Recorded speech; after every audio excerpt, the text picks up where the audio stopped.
इस वीडियो के अंदर हम डिस्कस करेंगे about our new chapter the distribution law.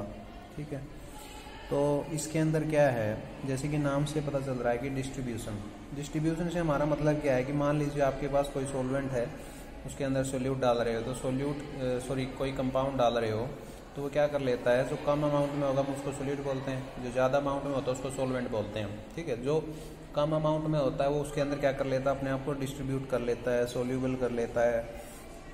ठीक है, तो डिस्ट्रीब्यूशन लॉ में क्या है कि इसमें ये है कि जैसे ही आप किसी भी एक कंपाउंड को किन्हीं दो इमिसिबल लिक्विड के अंदर डालते हैं, दो इमिसिबल लिक्विड उनके अंदर डालते हैं, तो वो कंपाउंड क्या कंडीशन ये है कि वो दोनों में पहली बात सोल्यूबल होना चाहिए। ठीक है, मैं सीधा सा अगर एक एग्जांपल लेके बताऊं कि आपके पास लैब में एक बीकर है या फिर कोई फ्लास्क है, उसके अंदर आपने दो इमिसिबल लिक्विड डाल लिए। इमिसिबल लिक्विड से हमारा मतलब ये रहता है कि दोनों आपस में मिक्स ना हो, उनकी बाउंड्री दिखती है। जैसे कि हम कर लेते हैं बात ईथर की, वाटर की। अगर आप ईथर और वाटर लेते हो या फिर वाटर और कार्बन डाइसल्फाइड लेते हो, तो बिल्कुल एक बाउंड्री क्लियर दिखेगी आपको। ठीक है, जो हैवी टाइप का होगा वो नीचे होता है, जो हल्का होता है वो ऊपर होता है, ये डिपेंड करता है। ठीक है, अच्छा, तो जैसे ही उन दोनों में सोल्यूबल, जैसे कि हम बात कर लेते हैं कि आपके पास CH2 और क्या है वाटर, दो इमिसिबल सॉल्वेंट हैं, उनके अंदर जो आयोडीन होता है वो दोनों में सोल्यूबल होता है। ठीक है, तो जैसे ही आयोडीन उसके अंदर डालते हैं तो वो जो आयोडीन है स्मॉल अमाउंट में डाला, कंडीशन ये है कि स्मॉल अमाउंट में होना चाहिए पहली बात ये, तो वो क्या कर लेता है, दोनों में अपने आप को क्या कर लेता है, डिस्ट्रीब्यूट कर लेता है। यानी कि कुछ कार्बन डाइसल्फाइड में घुल जाएगा और कुछ किसमें, वो वाटर में। ठीक है, तो ये देखा गया कि जब ऐसी सिचुएशन थी कि टेम्परेचर कांस्टेंट था, दो इमिसिबल लिक्विड थे, उनमें आपने एक ऐसा सोल्यूट डाल दिया जो दोनों में सोल्यूबल था, तो वो अपने आप को डिस्ट्रीब्यूट कर लेता है। किस टाइप से कि उसकी कंसंट्रेशन है जो दोनों लिक्विड के अंदर, वो क्या रहे, उनका जो रेशो है वो क्या रहे, कांस्टेंट रही है। मेन जो हमारा ये है, मैं फिर से कहना चाहूँगा कि आपके पास दो लिक्विड हैं, दोनों इमिसिबल हैं। ठीक है, उनमें सोल्यूट डाला जाता है जो कि दोनों में क्या हो, सोल्यूबल हो, तो वो सोल्यूट अपने आप को क्या कर लेता है, दोनों में इस टाइप से डिस्ट्रीब्यूट कर लेता है कि उनका जो उसकी जो कंसंट्रेशन है दोनों में अलग अलग से, उसका जो रेशो आता है वो कांस्टेंट रहता है। ये काम किया था बार्टलेट और जंगफ्लैक नाम के जो साइंटिस्ट थे, उन्होंने किया था। उसके बाद इसमें थोड़ा सा नर्नेश ने 1891 में उसमें मॉडिफाई किया था। उसने ये बोला था कि जो हमारा सोल्यूट है, जो भी आप कंपाउंड स्मॉल अमाउंट में ले रहे हो, तो वो क्या, उसमें ना तो एसोसिएशन होना चाहिए, ना ही वो उसमें क्या होना चाहिए, डिसोसिएशन होना चाहिए। यानी कि कहने का मतलब जिसकी जो नेचर है वो नेचर नहीं बदलनी चाहिए। ठीक है, ये थोड़ा सा मॉडिफाई किया था, जिसे हम बाद में क्या बोलते हैं, नर्नेश डिस्ट्रीब्यूशन लॉ बोलते हैं। जैसे आप बुक में पढ़ोगे, ये सोल्यूट, सॉलिड और लिक्विड दोनों में से कोई भी हो सकता है, distribute itself between the two immiscible solvent in such a way that the ratio of concentration of solute in two solvent is constant at constant temperature. ठीक है, आगे हम बताएंगे कि जो मॉलिक्यूलर स्पीसीज है उसकी जो नेचर है वो उसमें कोई चेंज नहीं आना चाहिए, ये चीज़ भी इसमें ऐड कर रखी है। जैसे कि इसने एग्जाम्पल ले रखा है, C1 C2 कंसंट्रेशन मान रखी है, X कोई सोल्यूट ले रखा है, उसका जो ratio C1/C2 equal to K।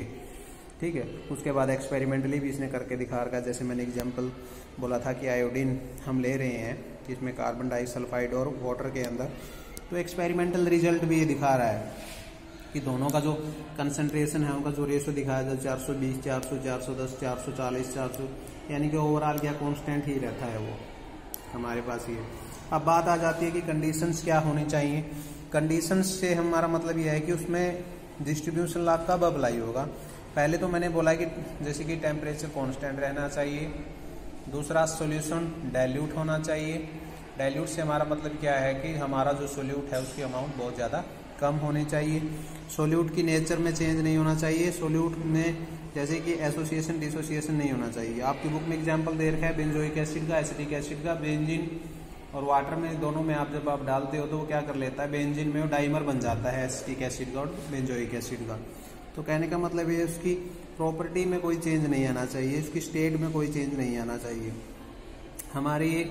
और जो अगली कंडीशन है वो ये भी एक ये हो सकती है कि सोलवेंट जो है वो इमिसिबल होने चाहिए। तो ये चार कंडीशन है, ये चार कंडीशन फॉलो होगी तो हमारा डिस्ट्रीब्यूशन लॉ वैलिड होगा वहाँ पे और एप्लीकेबल होगा।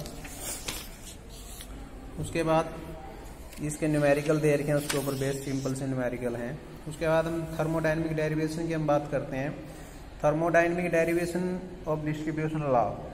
अब जैसे कि हम बात कर रहे हैं कि to immiscible solvent containing the same solute dissolve in them, ठीक है। तो केमिकल पोटेंशियल को म्यू से डिफाइन किया जाता है भाई, ठीक है, म्यू से डिफाइन किया जाता है। ओके, तो इसका जो फॉर्मूला होता है ये आपको डायरेक्ट याद करना पड़ेगा। ये जो केमिकल पोटेंशियल होगा इसके होगा mu naught plus RT ln A। Mu naught क्या होता है कि standard chemical potential, standard state के अंदर स्टैंडर्ड कंडीशन हो जब प्रेशर और टेम्परेचर की। उसके बाद ln A, ये आपको दिखाई दे रहा है, ये होता है इफेक्टिव कंसंट्रेशन, इसे हम बोलते हैं एक्टिविटी। अब यहाँ पे एक्टिविटी का क्यों यूज कर रहे हैं, एक्टिविटी यहाँ पे कंसंट्रेशन टर्म भी यूज हो सकती है, प्रेशर टर्म भी यूज हो सकती है, ठीक है। तो एक्टिविटी से लेने से हमारा मतलब ये है कि देखिए जो जिस लिक्विड की बात कर रहे हो आप, लिक्विड में पर्टिकुलर अट्रैक्शंस की वजह से कंसंट्रेशन में इफेक्ट चेंज हो जाता है, ठीक है। तो हम कंसंट्रेशन ना लेके इफेक्टिव कंसंट्रेशन लेते हैं जिसे हम एक्टिविटी बोलते हैं, ठीक है। तो हम बात करते हैं कि जो जैसे कि डिस्ट्रीब्यूशन लॉ के अंदर हमने अभी डिस्कस किया कि जो सोल्यूट है वो डिस्ट्रीब्यूट कर लेता है, यानी कि जो सोल्यूट है वो इक्विलिब्रियम में रहेगा दोनों सोलवेंट के अंदर। तो अगर वहाँ पे इक्विलिब्रियम कंडीशन है तो दो हमारे पास जो सोल्यूट हैं, जैसे कि सोल्यूट ए का केमिकल पोटेंशियल एक ए वाले सोलवेंट में, बी का सोल्यूट का बी वाले सोलवेंट के अंदर जब वो मिक्स होता है तो उसका वहाँ पे केमिकल पोटेंशियल।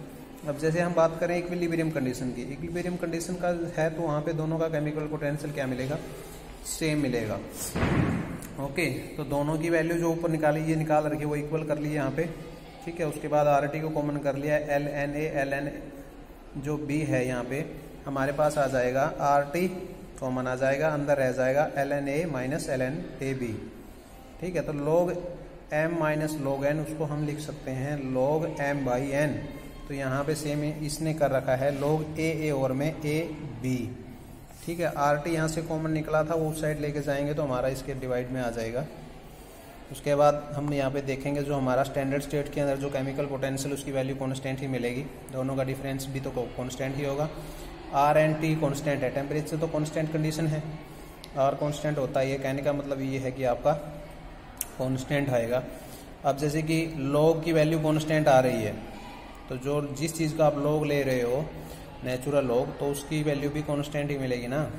जैसे कि log 10 की वैल्यू 1 होती है तो 10 क्या है, कांस्टेंट है, तो यहाँ पे इसका मतलब ये भी कांस्टेंट होगा। तो इसका मतलब हम बोल सकते हैं यहाँ से एक्टिविटी इफेक्टिव कंसंट्रेशन ले रखा था, यहाँ पे हो जाएगा कंसंट्रेशन, तो वो कांस्टेंट, ये इसका हमारा क्या डेरिवेशन होगा। इसके बाद हम अगली इस वीडियो में हम डिस्कस करेंगे, जैसे कि हमने बोला था कि सोल्यूट के अंदर की जो स्टेट है मोलिकुलर स्टेट, उसके अंदर कोई चेंज नहीं होना चाहिए जब वो हम सॉल्वेंट में उनको डालते हैं, ठीक है। लेकिन अगर हो रहा हो तो डिस्ट्रीब्यूशन लॉ में क्या चेंज होगा उसके बारे में हम क्या करेंगे, डिस्कस कर सकते हैं।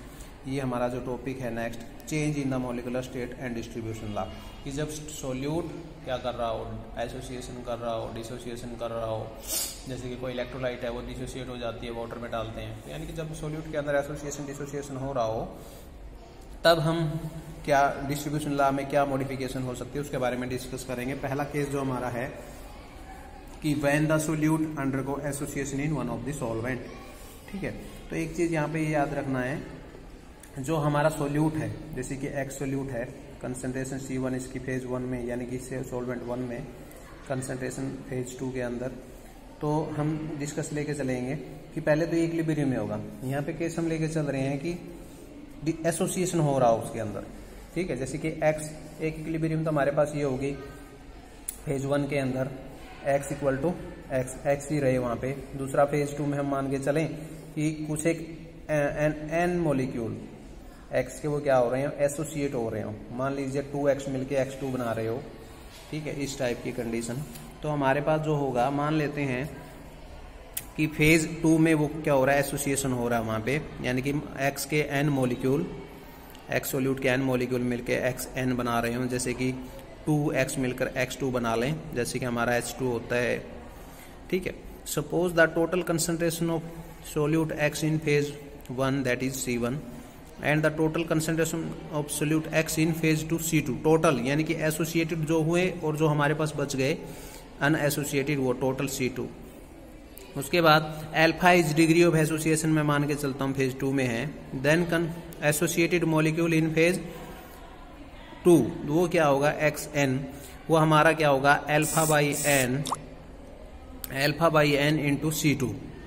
ठीक है, अब जैसे कि ये समझने की बात है यहाँ पे कि concentration of associated molecule in phase 2 action वो कैसे निकालेंगे, इसने लिख रखा है 1/n(C2) अल्फा।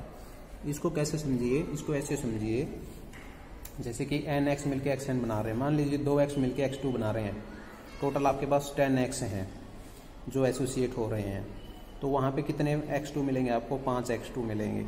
ठीक है, अब हम ये देखेंगे कि कितने x2 हैं वहाँ पे, उनकी कंसंट्रेशन कितनी है, तो कैसे निकलेगा वो 10/2, यानी कि जो फॉर्मूला है उसमें 2 है, टोटल आपके पास 10 है तो 5 आपके पास x2 मिलेंगे। सेम यहाँ पे alpha is degree of association और 1/n, n मिलके xn बना रहे हैं, तो सेम यहाँ पे अल्फा बाई n, इसको ऐसे याद रखो alpha by n into C2।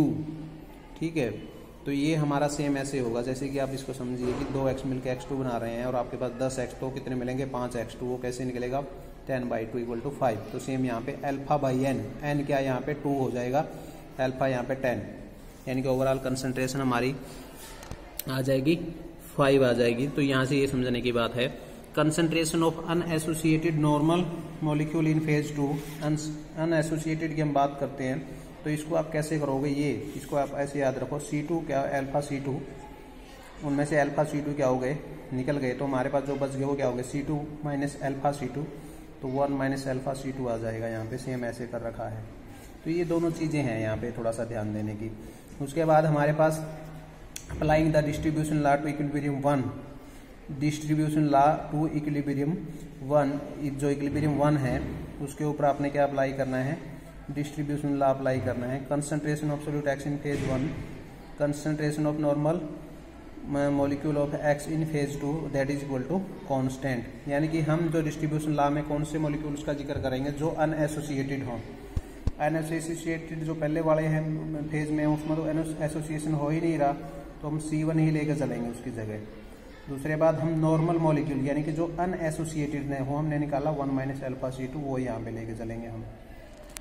Okay, उसके बाद again applying the law of chemical equilibrium to equilibrium 2। अब जो लॉ ऑफ केमिकल इक्विलिब्रियम है वो हमने इस इक्वेशन के ऊपर अप्लाई करना है। हमने पहले डिस्ट्रीब्यूशन ऑफ लॉ अप्लाई किया इक्वेशन फर्स्ट पे, दूसरी पे हमने करना है लॉ ऑफ केमिकल इक्विलिब्रियम। अब वो क्या होता है उसको समझ लीजिए कि हमारे पास मान लीजिए ये रिएक्शन है A प्लस B किस में जा रहा है C D। स्मॉल जो ABCD है वो है कोफिशिएंट। ठीक है, अब इस टाइप की इक्विलिब्रियम है और आपको केमिकल लॉ इक्विलिब्रियम लॉ लिखना है तो आप कैसे लिखेंगे, product of concentration of product raised to their coefficient divided by product of reactant concentration of reactant raised to their coefficient equal to constant, यानी कि प्रोडक्ट की कंसंट्रेशन का जो मल्टीप्लिकेशन और ऊपर उनके कोफिशिएंट डिवाइडेड बाय रिएक्टेंट की concentration का मल्टीप्लिकेशन और ऊपर उनकी क्या आ जाएंगी, पावर्स आ जाएंगी, वो दोनों का रेशो जो क्या आएगा वो कांस्टेंट आएगा। ये आपका केमिकल इक्विलिब्रियम लॉ है, तो आपको यही करना है यहाँ पे। अब हमारे पास जो इक्वेशन थी वो क्या थी, NX XN में जा रहे थे, तो XN की कंसंट्रेशन जो हमारे पास हमने निकाली थी, याद देखिए ये वाली, ये एसोसिएटेड कितने हैं 1/n C2 अल्फा, इसको अल्फा बाई n C2 कर सकते हैं। ठीक है, दूसरी कंसंट्रेशन अब जैसे कि NX क्या है हमारे पास नॉर्मल मॉलिक्यूल, उनकी कंसंट्रेशन क्या है 1x की 1 माइनस अल्फा C2। ठीक है, अब इसके कोफिशिएंट है ना, तो कोफिशिएंट ऊपर इसकी पावर में चला गया, तो इसको आप जब सोल्व करोगे 1/n इस साइड जाएगा तो ये कांस्टेंट है, तो ये भी कांस्टेंट ही मिलेगा n। ठीक है, तो हमारे पास ये आ जाएगा। टेकिंग nth रूट लेंगे तो इसका हमारे पास क्या आ जाएगा C2 अल्फा, ये रूट ले रहे हैं इसमें हम, तो इस टाइप से जैसे स्क्वायर रूट करते हैं ना तो अकेला लगा लेते हैं, तो nth रूट करेंगे तो यहाँ पे उसकी वैल्यू लिखनी होती है, डिवाइडेड बाई इसका nth रूट करेंगे तो n/n हो जाएगा, n से n कैंसिल, तो हमारे पास ये टर्म एज इट इज आ जाएगी। तो इसको थोड़ा सा अगर आप मॉडिफाई करके लिखते हैं एग्जैक्ट फॉर्मूला तो ये बनता है नहीं सॉरी ये नहीं, इतना याद रखो, ये आपका आ गया। उसके बाद हमारा ये कब होगा, डिवाइडिंग इक्वेशन 1 बाई इक्वेशन 2। हमारी जो इक्वेशन 2 आई थी इसको आप किससे 1 से डिवाइड करना है। इसको आप इतना याद कीजिए कि आपके पास ये आ जाएगा, ठीक है। उसके बाद अल्फा की वैल्यू 1 हो सकती है, अल्फा की वैल्यू 1 हो सकती है हमारी, ठीक है। तो हमारे पास ये फॉर्मूला आ जाएगा भाई, अप्रोक्स फॉर्मूला। अल्टरनेट भी देखा, लेकिन अल्टरनेट से ये ठीक है, आप इसको कर लीजिए।